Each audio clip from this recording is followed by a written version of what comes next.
Good evening, guys. How are we all? Welcome to another episode.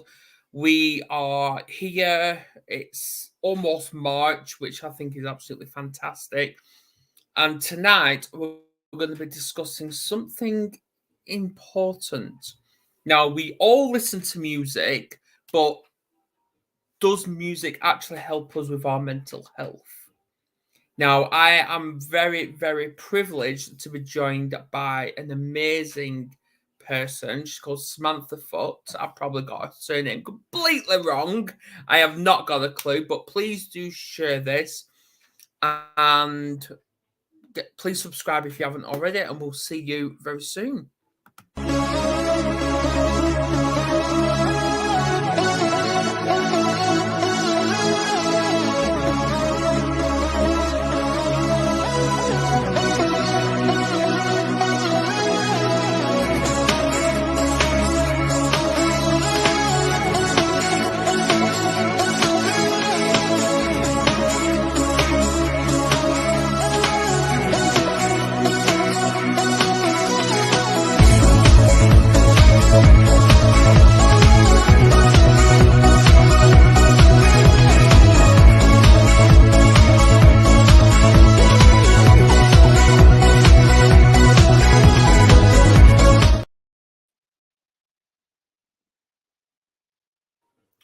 And welcome back. We've already got comments already.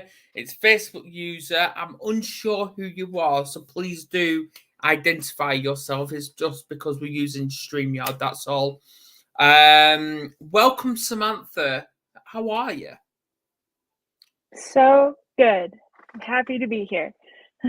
That's amazing. That's amazing. Now, please tell me I got your surname right. Yes, you did. It's just Foote. Brilliant, brilliant. Hello, Charlotte. Hope you're well. Now, we are here, we are live, and we are here just to keep kicking ass. So, why don't you kickstart us with explaining like who you are, what role you play, and how you actually help people to balance between music and their own challenges. Yeah, so I'm a board certified music therapist, which just means I got a degree in music therapy, completed an internship, and passed a board certification exam. People often ask, well, what does that mean? So that's all that means. I have been practicing for 13 years, and I'm also a parent educator. So I help parents who have neurodivergent kids. So, kids who have autism, ADHD, OCD, those kinds of things. And I focus on working with people who are neurodivergent, but music can help in all mental health aspects. Yeah. Yeah, that's absolutely brilliant. Yeah, and obviously, as a parent myself with neurodiverse SCN children, it's really, really powerful. But obviously, with my eldest, who's literally sat right across from me, he's playing games, of course, but he doesn't really listen to music that much. He does a little bit, but not as much. It's more our daughter. She's more the music type, and she absolutely it really soothes her. Um, yeah, but obviously, as Charlotte's put in the comments, like she lives with ADHD, and she says music really helps her. So how does music help you when you're Yeah. literally down in the dumps? So, one of my favorite things to talk about is the ISO principle with music, and it is where you take music that is in the feeling that you're feeling. So let's say I'm really sad, I'm depressed, and I want to feel happy. If I don't want to just start listening to happy music right off, you really want to move through that emotion and feel that emotion.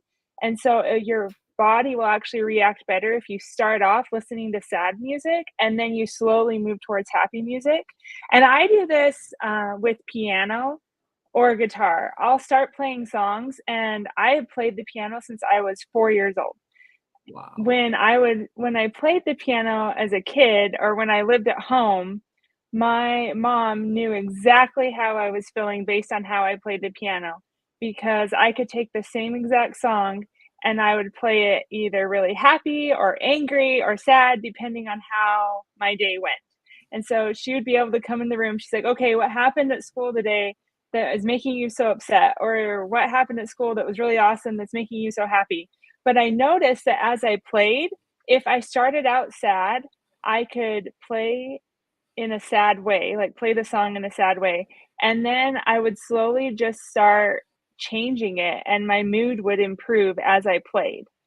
And so just I recommend to people to like make playlists of Yeah. songs that they like. So if they're feeling angry, if they're feeling sad, if they're feeling depressed, whatever, you can play those songs. And then you also have, you know, the positive emotions, as they say. You have those emotions also in a playlist. So you can move towards that playlist and then you can move through that. So that's mostly how I use music for my own mental health. Absolutely. And I'm pretty much similar to that because when I'm really down, depressed, and this is just prime example, I don't listen to like happy music, like for example, I don't know, Louis Capaldi. I don't listen to him when I'm down. I actually listen to Evanescence. And I Mm-hmm. don't know if you've heard of her, like, but she has helped me so much when I've been down, and she's actually brought a smile to my face just listening to the lyrics she sings. Yeah, definitely. I love Evanescence actually. So she got me through college. I really, Yeah, I yeah, yeah, loved her music, definitely in college. absolutely, and obviously, as Charlotte's put, which obviously she introduced me to it, Citizen Soldier. Sorry, Yeah. yeah, they've helped, yeah, which is really really powerful. It's just all these. So when I know what adults do when they get triggered, but what can we do to help the next generation, like the younger, who don't really understand their own emotions, especially neurodivergent children who still trying to get used to their emotions? What can we do through music to help them to become happy? Yeah, I actually teach this a lot in music therapy. I work a lot teaching kids about emotions. So what I do is I take the Diane Albert books, and this is for younger kids, so maybe between the ages of like 4 and 10. I take the Diane Albert Spot emotion books and I read those. So they have like anger, confidence, happy, sad, like just they have like 8 different books in there. And then they have more from there, but those are the 8 basic ones. And then we read the book and in the back of the book it has like strategies that you can use. It has a strategy that you can use if you're feeling sad or if you're feeling angry. So then we take that strategy and we write a song about it. So, for example, there's this one, it's like, when I feel angry and I need to calm down, I can count my spots from 1 to 4. Tap, tap, tap, and tap once more. Fill my lungs with peaceful air and coat my spots with love and care. So that's just a song that me and this kid made up based on the strategy that she used. And so we do that and we do all of this while they're calm. So they're feeling calm, they're relatively happy, they're in a good place. And then a lot of the kids that I work with, they have trouble with flexible thinking. And so to work on flexible thinking, I say things, we write a song, and in that song it says, anger smells like, anger tastes like, anger looks like, and we go through the 5 main, senses, and they're like, anger doesn't Yeah, taste like anything. And I said, if you had to imagine anger tasted like something, what would it taste like? And so we go through that, and then we go into a part of the song where it says, I feel angry when, and they identify 4 different times that they feel angry. And then we identify 4 different things that they can do when they're angry. So, a lot of it is, I feel angry when my brother does something annoying. I feel angry when I'm asked to do something. And so then in the bottom, we say, when I feel angry, I can take a deep breath. When I feel angry, I can listen to music. When I feel angry at blah, blah, blah, blah. And then we write a song using GarageBand, and they write their own song and they put their lyrics to the song, and they don't always have to sing them. I let them speak them if they want to, because sometimes making up a Mm, whole big song like that is overwhelming for kids, and so they just want to get the emotion. yeah. My goal is for them to put the emotion in their music, not necessarily to write a melody and harmony and all those different, things that go into music. And then after that, we will just play instruments. So I bring in percussion instruments. We have a guitar, we have piano, and I just say, play what anger sounds like on a guitar, and they'll play it. And so we just really talk about the different things that go into an emotion, how it feels in your body, and then what you can do with that emotion. And a lot of kids, when they say, like, when I feel angry, I can, we make playlists of songs that they can listen to. We organize, songs that they Yeah. can play on the piano if they play the piano, if they play the guitar. We get songs that they can sing to. One of my other favorite ones is, if your child is feeling very angry, you can do something called drum talk. And that is where you each have a drum, and you practice this before they're angry so they know what to do. But instead of talking it out, you can drum it out. So you have a conversation using drums, and you match their energy. So it's once again using the ISO principle. You're matching their energy, and they play something on the drum, and then you play something on the drum, and then they play something and you play something. And then eventually they'll calm down to the point where they're playing more calmly on the drum, and then they're able to talk about what's really bothering them, because they've Mm. gotten out all that energy and they've gone through that process of feeling the emotion, but they weren't having to verbally process it at the same time. Ah. Hang on a minute. Lucas, do you want a drum kit? No. No, I'm just asking about Elders because he's got an anger problem, and obviously he's got Mhm. autism as well.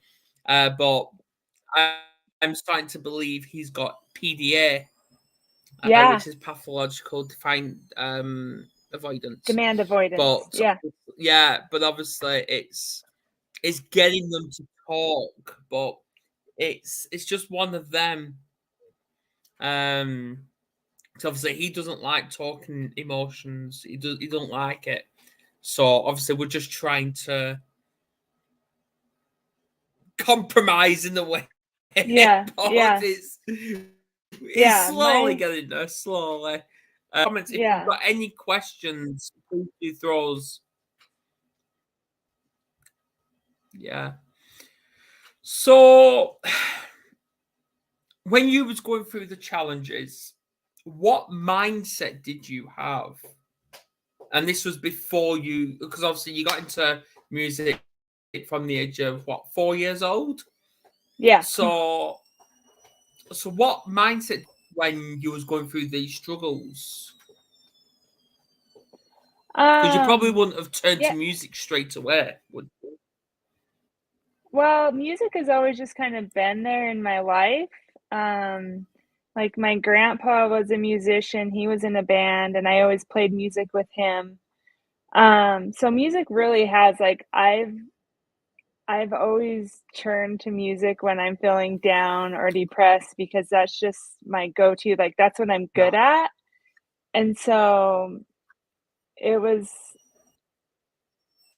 but I don't know, it's really hard because there came a point where music wasn't enough, and I had to go out and learn different ways of coping too. So I got counseling. I went to a psychiatrist and actually got diagnosed. And so I cannot tell you the I don't know, the validation I guess it gave me when I got diagnosed with a mental health disorder, because my whole life everyone's like, "Oh, you're so emotional. You have so many like huge emotions and you cry so much and whatever." And I was just like, "Well, I just got to get it together, you know? Like I just got to get it together. I have to be like everybody else." And that is not true. Like you don't have to be like everyone else and it will be okay. So, Yeah, but yeah, when I absolutely. Yeah, because people's got yeah. all these coping mechanisms, haven't they, to get them through. Now, obviously, I've actually started, and for people that know me, know I really, really struggle around Christmas time. So what I actually did is instead of cried, which I used to cry every Christmas day, and I have done for the last 8 years, I actually started drawing. And even though I had that mindset, I'm like, I can draw, but I cannot draw that good. So I just went on TikTok and I found this particular drawing, and I just started drawing what, like following what they were doing. And now, ever since, I just thought, you know what, it's turned out good. And now I've done like almost three pads, That's and I've actually amazing. sold a couple as well. I've Yeah. sold a Yeah, couple. that's So, FYI, if anyone is actually interested in purchasing a drawing, please do get in touch. yeah. Yeah, definitely. I drawing for me is really hard because I'm like, no, I'm a music person, but drawing to music can be so powerful. Just learning to Yeah. process everything that's going on. And so I've used that too. I use that with my clients that we'll learn about the emotion and then we'll actually draw to the emotion. And that helps a Mm-hmm. lot too. So just don't be so hard on yourself. You know, that's Absolutely. and I say that with people doing music, you know, if your music can help you even if you're not a musician. They did a study where they had 3 groups of people and they were looking at stress.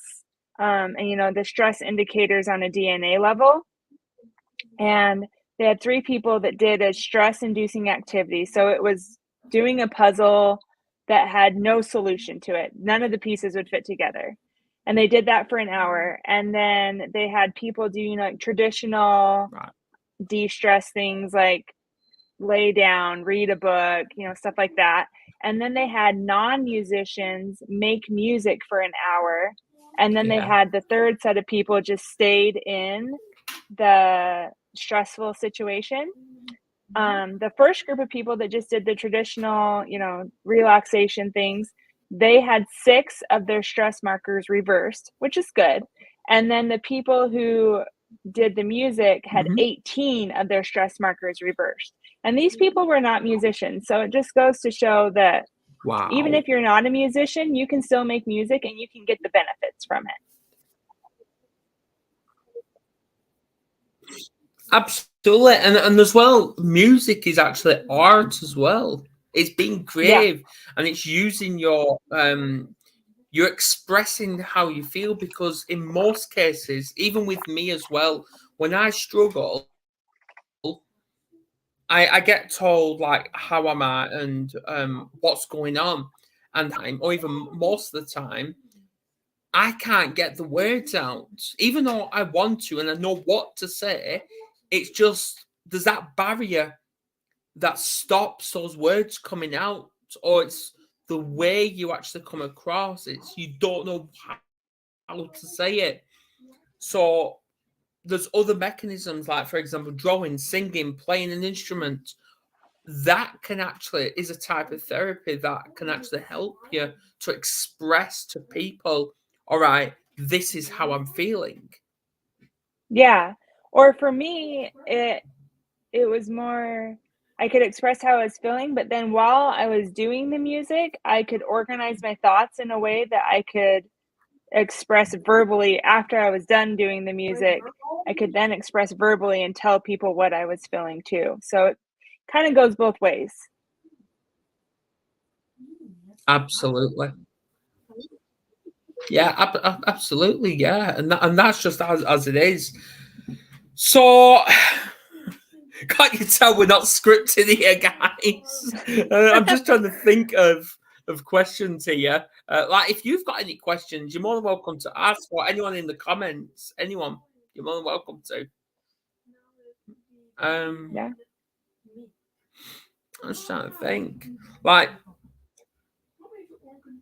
when you were struggling, like, I'm going back to that again. Mhm. Were you supported,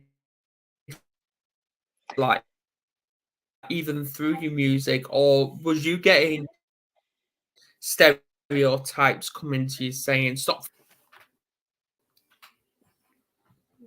Yeah, so when I was younger, people would be like, "Why are you crying so much? You stop crying." Like, or I would just feel really big emotions, and people are like, "You need to calm down. You shouldn't talk so much. You shouldn't," just basically feel my emotions like I was feeling them. And I think they were coming from a good place, like trying to help me just be calm, but it came across as you are Yeah. not good enough the way you are, you know? And so as I got older, I did get more support from other people. Once I got my diagnosis, it was like, once I got a diagnosis, people are like, "Oh, you have OCD. That's why you are the way." So it was like they allowed it more because I had that diagnosis, which I don't think that should be a thing. Like, just let people be who they are without having to have like a specific diagnosis tied to them, Yeah. you know? And so that's the kind of support people were not having, like, you know, that meanness or whatever. Like, they weren't trying to be rude, or they were trying to help. They were trying to do what they thought was the most helpful. So as I got older, I was able to advocate for myself more and be like, "No, this is really the support that I need. This is what I need you to do." So when I was freaking out about something, and I could tell my husband, you know, "I just need you to tell me that I'm going to be okay. I just need you to tell me this isn't a big deal." It's like, for example, I would freak out if I left the house and I wasn't sure if I turned off the stove. Even if I wasn't using the stove, I would, you know, before I left, I'm like, "Oh, did one of my kids turn it on or something?" And so I was like having a mini panic attack on the way to my parents' house when we were going for Thanksgiving. And my husband was like, "Do you need me to turn around? Do you need me to go and like go back and check and make sure the stove is turned off?" And I'm like, "No, I just need you to reassure me that it's off and we're okay," you know? So I think just I learned to advocate for myself and just tell people the support that I needed from them. Yeah. So that's what's helped the most. Ab- And then, Absolutely, because in most cases, as soon as you're diagnosed with whatever it is, depression, anxiety, OCD, yeah, people brand you with that label, and that label starts to then take over your own identity. yeah, But it's yeah, like there's more to that label. Like, there's an identity here. Like, obviously, like you was told you've got OCD, you've got depression and stuff like that. Like, to me right now, nobody was ever born with these labels. Nobody. yeah, We was born and we was given a name, and that should stick. yeah. The other thing I got was, "Well, you don't seem like, you must not be that bad because you don't seem like you have OCD, you know? You don't seem like." When I got diagnosed with OCD and ADHD. And when I got diagnosed with ADHD, they're like, "No, because you did good in school, so you can't have that." And just believe people when they tell you that they've been diagnosed with something, you know? Because I ADHD shows up very differently in women than it does in men, you know, in little boys that were studied. Like, when you think stereotypical ADHD, you think of a rambunctious, energetic boy. You don't think of women who have the racing thoughts, the need for perfectionism, you know, all this different stuff.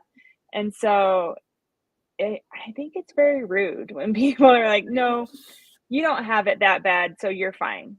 Like, "You don't really need help because you don't have it that bad." And I'm Yeah, like, yeah, and that, yeah, you know? yeah, and that's what they brand the youth in schools as well, where Yeah, parents are basically, because a parent knows their child better than anyone else completely.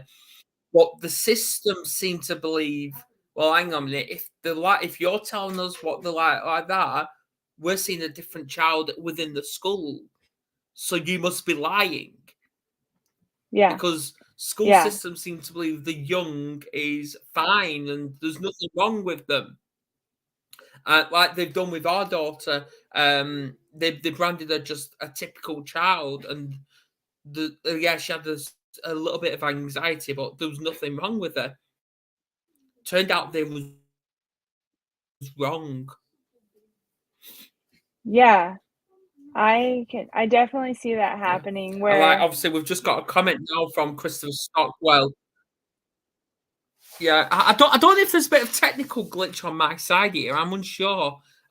Please let me know if it's me freezing or the entire podcast. I'm unsure. But Christopher Stockwell just put he has OCD as well, and nobody took him seriously because it is a serious condition and it's about a wreck, and it was just about to wreck his life. Which that's what I want to touch on. You mentioned about ADHD within females, of how they tend to mask it, possibly mask it more than what males do. Now, yeah. obviously, what's the difference? Because obviously, both genders mask, both of them do, Mhm. but why do they tend to believe the males have these conditions over the females? Well, I think in Yes. healthcare, men are believed more than women It's a good anyway, question, isn't it? It's a but, good question. yeah, it is a good question, but I truly believe that men are generally taken more seriously than women are in healthcare. That's what I've noticed in my life and what I've heard from other people. And men have been studied more. Okay. When they do studies, they're studying men who have ADHD. There's very few studies that are studying women with ADHD. And so they understand more about men. So that must be what everyone presents as, um, because that's what they've studied. So that's, yeah, I just think that men are taken more seriously when they talk about their problems. And for women, it's just pushed off as anxiety. Like, oh, you have anxiety. All women have anxiety. You're fine. It's just anxiety.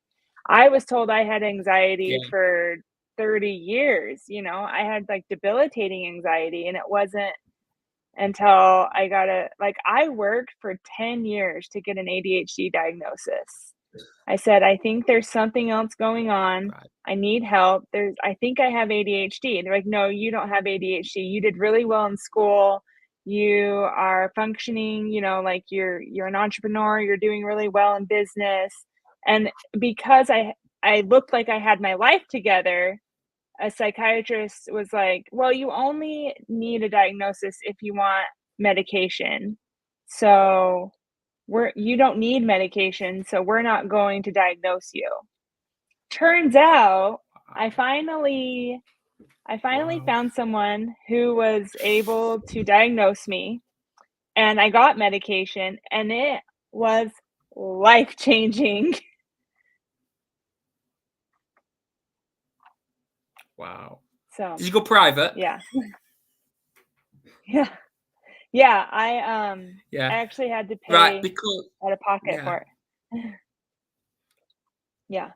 Yeah. So which that's the problem. So this is my next question. This is to everybody as well, and well, glad to see the Warriors on the highway, Liz, who's tuning in from the highway on Instagram.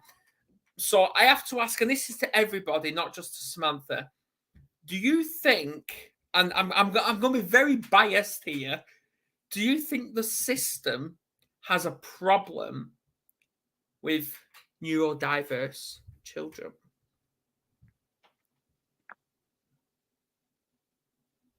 I definitely do. Um, I took my And you son, don't for need to be example, hesitant or yeah. anxious about saying it. We're raw here. We just say it as it is. Yeah. We just say it as it No, is. I think that people who get diagnosed as neurodivergent have a specific stereotype against them, and they just say, "Well, everyone has that, so you just have to deal with it," and they don't wanna help with that. They just and I think everyone is doing their best, but, for example, my son is diagnosed with autism. His Right. doctor was like, "I think he might have auditory processing disorder too." And so I took him to an audiologist, and she was like, "Yeah, the testing for central auditory processing disorder is really long and it's arduous, and I just don't wanna do it, and I don't wanna put him through that." And I said, "Well, do you think he has it?" And she's like, Excuses. "Of course he has it. Of course he has it. He has autism. Of course he has auditory processing issues." And I said, "Well, what are we gonna do about it?" You know? And she's like, "Nothing. There's nothing to do." And so then I took him to a different audiologist because I don't take no for an answer, and she gave him hearing aids. We got Good this on you. whole system set in place, and now he has hearing aids, and what do you know? He is doing so much better than before, and his I learned this too. This was really interesting to me. She said a lot of kids are diagnosed with ADHD, but they might just have central auditory processing disorder because the kids they don't understand what's being said to them, and so then they get bored and they are they're doing distracting things, they're acting like kids with ADHD do, and so she was like, if your kid gets diagnosed with ADHD and you try medication and it does nothing, or you try, the traditional ADHD therapies or whatever, and they don't help, you might want to look into central auditory processing disorder, because once you get the hearing aids, then you can, then they understand what's being said to them, and then they're not being distracting, they're not being bored because they can actually understand what you're saying to them. And so then, their behavior gets better and they don't have those symptoms of ADHD anymore. Yeah, absolutely.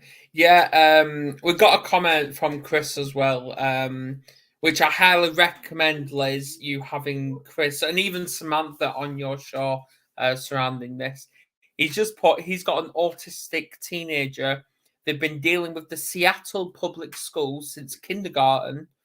Our system is wholly inadequate for dealing with neurodiverse kids, which Yeah. is bang on. That's what it's like here in England, and I don't know if it's like that in Canada as well, or any other place, or in Scotland or whatever. But this is the constant, persistent problem we've got. Is I know it costs. There's a lot of cost when it comes to supporting a neurodiverse child, but there has to be a fine line between not wanting between supporting them and it just constantly neglecting them.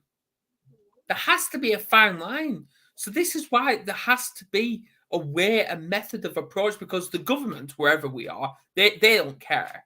The NHS, as we've all said, do not want to do it because it all comes down to money. So it's up to us as parents to basically do something to tackle this stigma of negligence towards neurodiverse individuals. And it's not just youth as well, it's adults, especially in the workplace.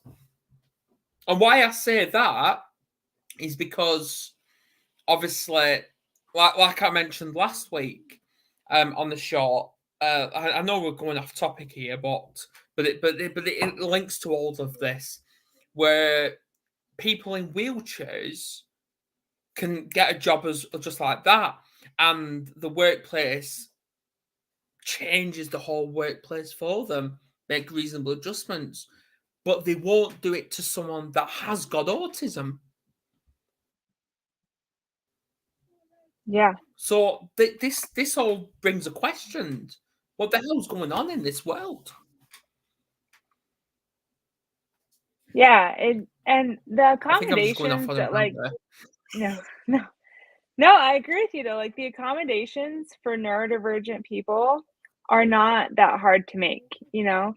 So, I knew one guy who he would get a job, and he would write down all his accommodations that he needed. He's like, "I need these accommodations. It will make me more successful, it will make you more successful, it will make me a better part of the team."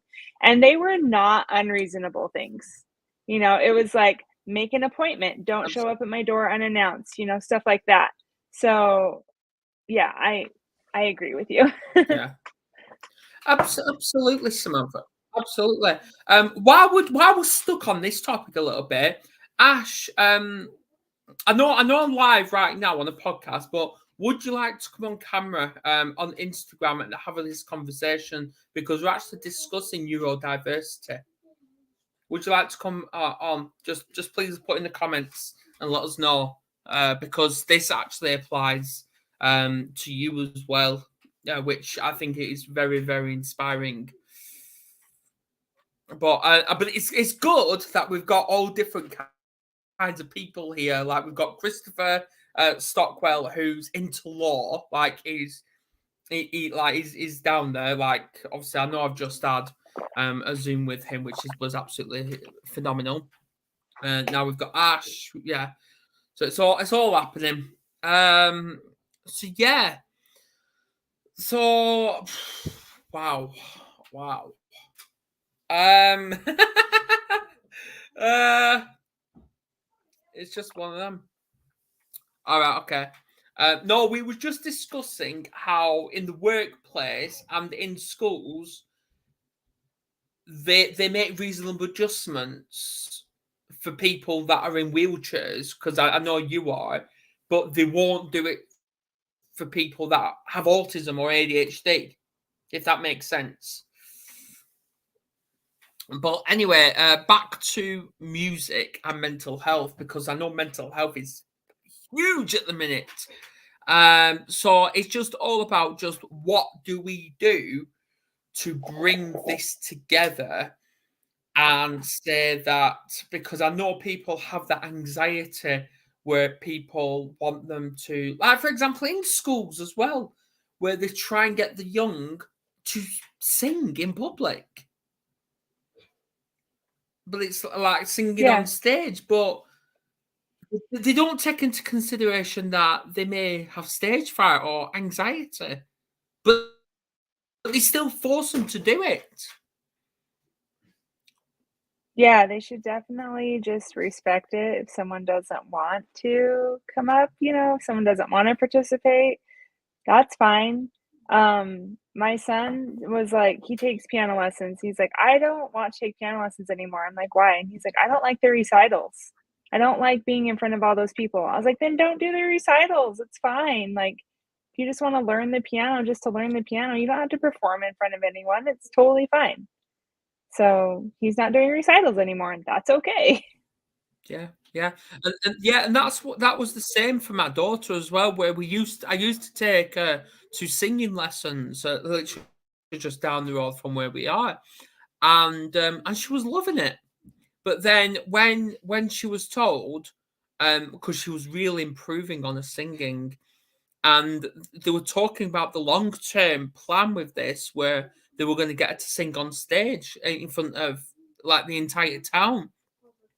That weren't working for her, and Yeah, then the anxiety started kicking in, and then she just said to me, she went, "Dad, I don't want to go back," and we've yeah, not been since. yeah.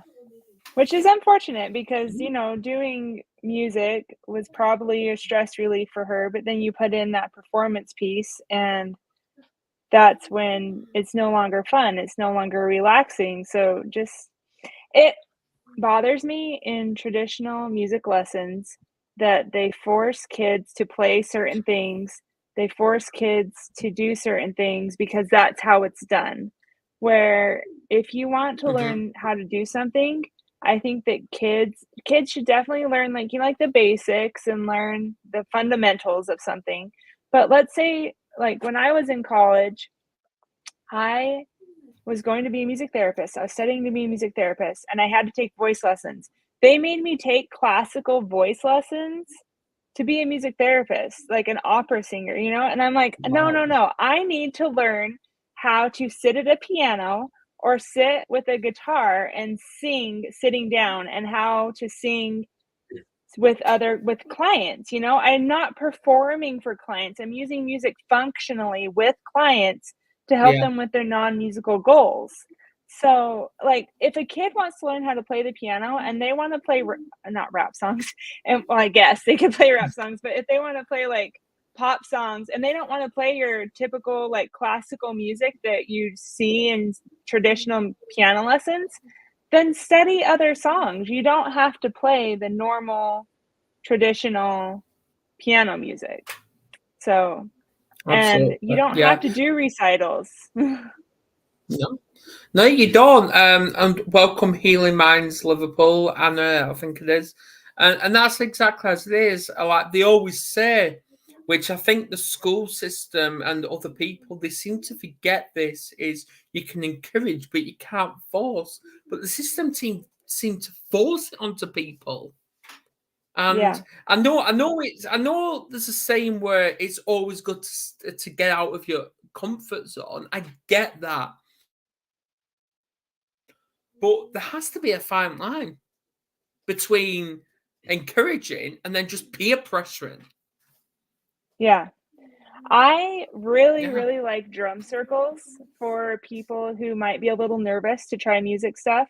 Um, Okay. because in a drum circle, you can play a drum, you can play an egg shaker, it just looks like an egg and it has like rice or beans in it and you just shake it and it makes a sound, right?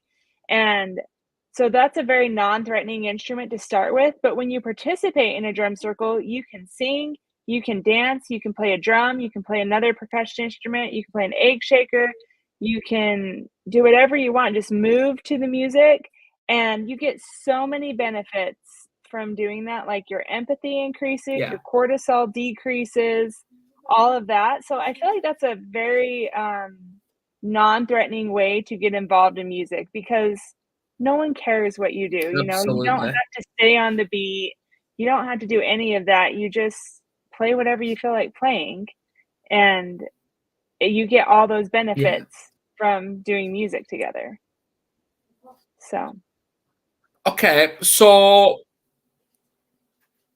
what kind of support? Because we've not covered this yet. What kind of support do you offer, like music wise, to those who experience sensory issues, like are very, very sensitive to loud noises?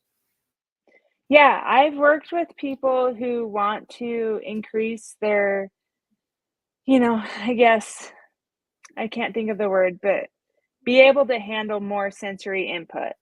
Um, so we start off Okay. with working with mostly kids, but I work with adults where we just make very soft sounds, like not a lot's going on in the music. We're just playing instruments together.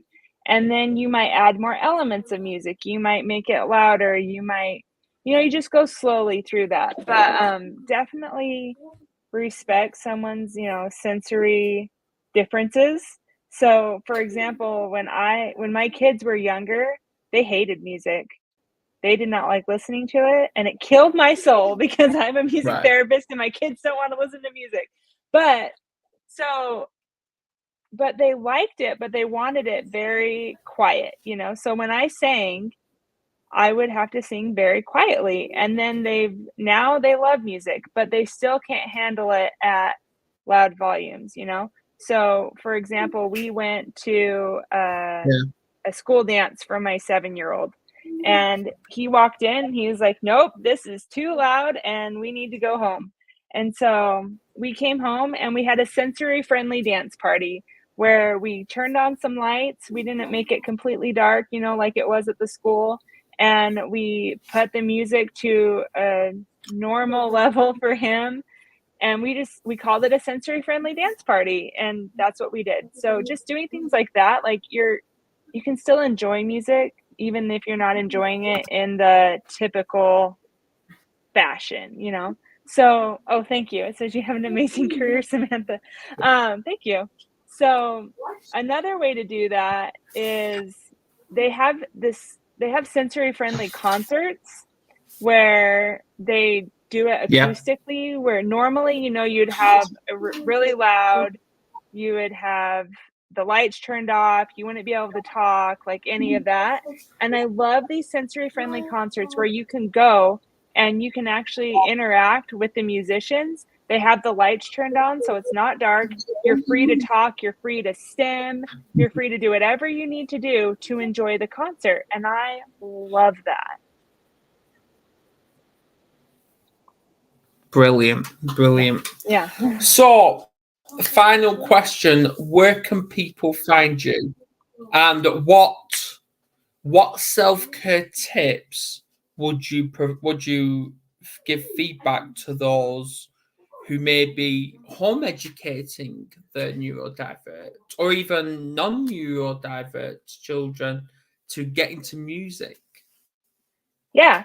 So you can find me. I have a podcast called Every Brain is Different where we talk more about supporting neurodivergent individuals. And then I'm on Instagram at Boise Music Therapy or Every Brain is Different. My website is boisemusictherapycompany.com. And for supporting neurodivergent individuals at home musically, I would say just start making music with them. If you have a piano, for example, just improvise with them on the piano. If you want it to sound really good, then just use the black keys. And the black keys make a specific scale on the piano that sound good no matter what you play. And so, you can play with your child and you can grow that connection with them while also increasing empathy, decreasing cortisol, increasing dopamine, all those like feel good emotions. And so you can do a drum circle with them, you can play percussion instruments with them. You Yeah, can, well, yeah. Yeah, well, all your links are in the description anyway. Yeah. I know it just keeps cutting out. I am not got a clue how. So, hold on, what the hell's going on now? Can anyone still hear me? Is it me cutting out? I think so. Is it me cutting out, guys?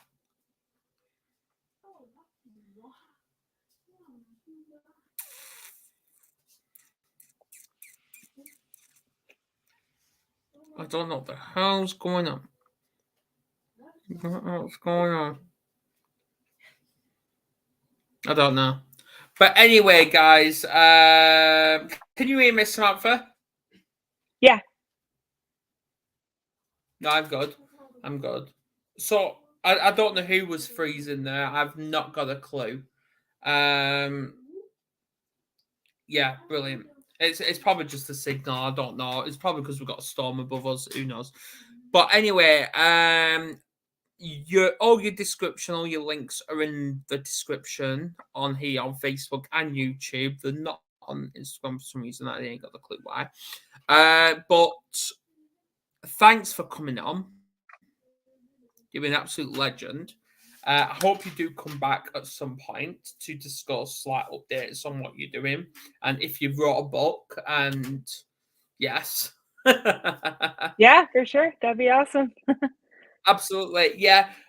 Please tune in next week, guys, as we're going to dive into something that is a trigger it's a trigger warning to people. Now, obviously, us adults experience grief, like the grieving process. But has anyone ever thought about how the child feels and what kind of process they deal with when it comes to grieving? That's what we're going to be discussing next week. with two amazing people. Grieving process within children. So please do tune in next week, and we will see you all later. Let me just get the video. Yeah, you're more than welcome. I'll see you later, guys.